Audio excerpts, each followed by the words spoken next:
जैसे ही बात आती है एआईपीजीटी की, जहां पे आप बीएमएस के बाद एमडी एमएस करते हैं, सबसे बड़ा डाउट ये होता है कि कौन सी ब्रांच चूज करें।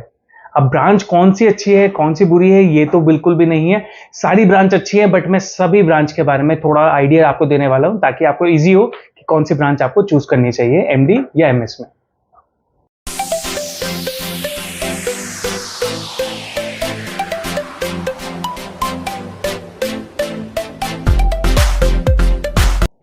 Hello everyone, welcome to Tulsi Ayurveda. I am doctor Ankit Agarwal. आज मैं बात करूंगा कि कौन सी ब्रांच अच्छी होती है। अगर मैं आयुर्वेद में एमडी एमएस की बात करूं तो बहुत सारी ब्रांचेस हैं। जैसे अगर मैं एमएस की बात करूं तो सबसे पहले इसमें आते हैं स्त्री प्रसूति रोग, इसके अंदर आता है शालाक्य तंत्र और शल्य तंत्र। ये तीन सर्जरी की ब्रांचेस आती हैं, आपके शल्य की ब्रांचेस आती हैं, जहां पे स्त्री प्रसूति के अंदर आप गायनी ऑप्स के बारे में पढ़ते हैं। अगर आपका इंटरेस्ट है कि आप गायनी ऑप्स में रहे, ये one of the top most branches रहती हैं। तो अगर आप फीमेल हैं तो आपके लिए तो बहुत अच्छी ब्रांच है, बट अगर आप मेल हैं और आपका इंटरेस्ट है इसमें तो आप तब भी इसमें एडमिशन ले सकते हैं।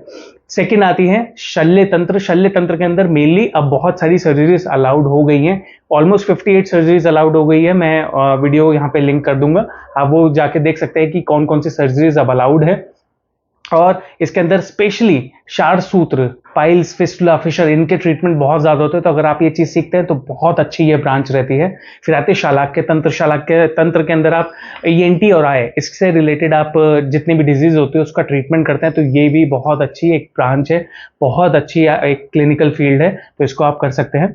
उसके अलावा अगर मैं एमडी में क्लिनिकल फील्ड्स की बात करूं तो क्लिनिकल फील्ड आती है आपके काय चिकित्सा आता है, पंचकर्म आता है।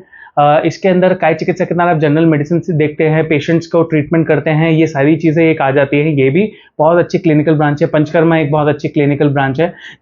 उसके अलावा अगर तंत्र आता है, अगर तंत्र के अंदर ओपीडी आईपीडी अगर कहीं अवेलेबल है तो वो भी बहुत अच्छा है, जहां पे आप पॉइजन से रिलेटेड, दूषी विष से रिलेटेड या फूड इंटरेक्शन से रिलेटेड, एलर्जी कंडीशन, ये सारी चीजें आप उसमें ट्रीट करते हैं। संहिता डिपार्टमेंट के भी अब जो हैं क्लिनिकल ब्रांचेस बन गई हैं, उनकी भी ओपीडी रहती है, जहां पे आप संहिता बेस्ड आप ट्रीटमेंट करते हैं या उसका शास्त्रोक्त ट्रीटमेंट देखकर उसके अकॉर्डिंग आप डायग्नोसिस करते हैं। तो ये भी चीज है। उसके अलावा अगर मैं नॉन क्लिनिकल ब्रांच की बात करूं, जैसे द्रव्य गुण है, वहां पे आप रिसर्च वर्क बहुत अच्छा कर सकते हैं या आप इंसाइक्लोपीडिया बना सकते हैं। बहुत सारे ऐसी चीजें हैं जहां कलेक्शन करके आप आइडेंटिफिकेशन करके प्लांट्स के बारे में इंफॉर्मेशन देते हैं। उसके अलावा स्वस्थवृत्त डिपार्टमेंट है। स्वस्थवृत्त के अंदर आप कैसे स्वस्थ रहा जाए, कैसे योगा किया जाए, वो सारी ब्रांचेस इसके अंदर आती हैं। कम्युनिटी मेडिसिन इसके अंदर आती है। तो ये चीज भी बहुत इंपॉर्टेंट होती है। बहुत सारी चीजें आपको डेली बेसिस पे सीखना है, दिनचर्या है, ऋतुचर्या, ये सारी चीजें आपको सीखने के लिए स्वस्थवृत्त के अंदर मिलती हैं। उसके अलावा ब्रांचेस आती हैं जैसे शरीर क्रिया विज्ञान, जहाँ पे आप फिजियोलॉजी के बारे में पढ़ते हैं। तो ये भी बहुत अच्छी एक ब्रांच है। अगर आपको थ्योरेटिकल नॉलेज की तरफ जाना है, प्रैक्टिकल भी साथ में पढ़ना है, स्टूडेंट्स को पढ़ाना है, वो नॉलेज देनी है, जहाँ पे आप बॉडी की फंक्शनैलिटी के बारे में पढ़ते हैं, बॉडी के कैसे कैसे क्रियाएं होती है, क्या क्या चीजें बनती हैं, कैसे होता है, इनके बारे में जानना है। तो ये ब्रांच भी बहुत अच्छी है। एनाटॉमी की जो ब्रांच आती है रचना शरीर, उसके अंदर भी आप शरीर की रचना के बारे में पढ़ते हैं, बोन के बारे में पढ़ते हैं, कैडेवर के बारे में पढ़ते हैं, डिसेक्शन के बारे में पढ़ते हैं।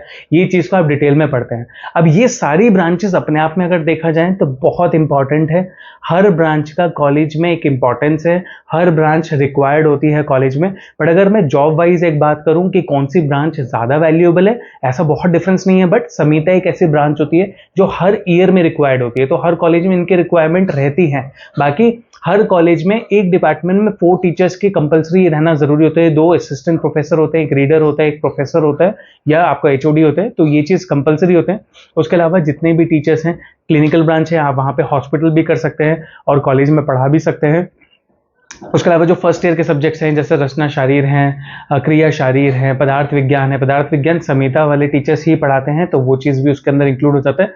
रसशास्त्र भेषज कल्पना है, वहां पे औषध निर्माण और कैसे चीजों को यूज किया जाता है, कितनी मात्रा होती है, वो जरूरी है। और ये ब्रांच अपनी फार्मेसी भी ओपन कर सकती है, उनको फार्मेसी से रिलेटेड भी अगर वर्क करना है तो वो भी कर सकते हैं। तो ये सारी ब्रांचेस हैं, अगर आप इनके बीच में से चूज करते हैं तो आप अपना फ्यूचर बेस्ट बना सकते हैं, आयुर्वेद में बहुत अच्छा कर सकते हैं। इसके अलावा भी अगर आपको कोई भी डाउट है या कोई आपने इसमें से कोई ब्रांच चूज करी है, इससे रिलेटेड कोई क्वेश्चन है, तो आप कमेंट बॉक्स में मुझसे पूछ सकते हैं। मैं कोशिश करूंगा सबका आंसर करने की। और हमारे साथ कनेक्ट रहें। तुलसी आयुर्वेद को सब्सक्राइब जरूर करें, क्योंकि आयुर्वेद की फील्ड में हमारा एक मोटिव है सबको आगे बढ़ाना, आयुर्वेद को आगे बढ़ाना। Thank you.